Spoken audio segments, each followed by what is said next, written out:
This module will cover strategies for hand hygiene and putting on and taking off personal protective equipment. The best way to prevent infection or the spread of germs is through proper hand hygiene. Hands should be cleaned whenever soiled, before and after resident care. Hands should be washed before gloves are put on and after gloves are taken off. Wearing gloves does not take the place of hand hygiene. Hand sanitizer can be used when hands are not visibly dirty. Soap and water should be used when hands are visibly dirty.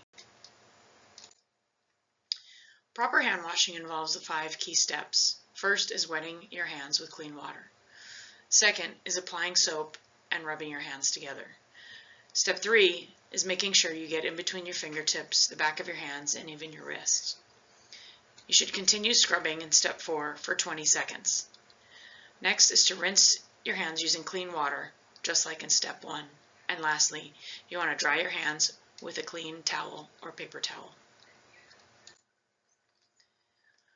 This is an image of someone in full personal protective equipment, or PPE.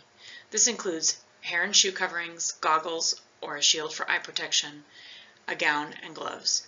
There is a specific order to put these items on. The CDC recommends the gown first, then your mask, goggles or face shield, and last are your gloves. The gown should be securely tied at the waist and neck with care to cover all the way around your back.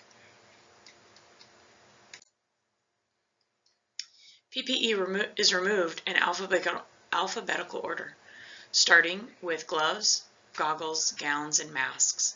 It's important to follow this order to avoid contamination. When removing the gloves, avoid touching the soiled side of the glove by following the instructions in the CDC guidelines. Touch the goggles on the side to remove. These areas are less likely to be contaminated. When removing the gown, pull it away from your body, roll it up inside so that the contaminated side is not exposed.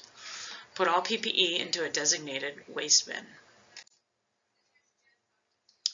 Always remember, hand hygiene is performed before donning or putting on your PPE and after all PPE or personal protective equipment is taken off. Do all that you can to not touch your face, hair, or clothes during removal.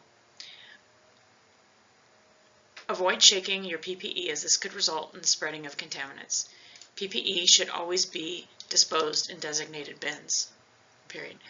Here at the facilities, we generally follow hand washing protocols and we only use PPE if there's an infectious disease, and your manager will have advised that we should be using PPE whenever taking care of this client.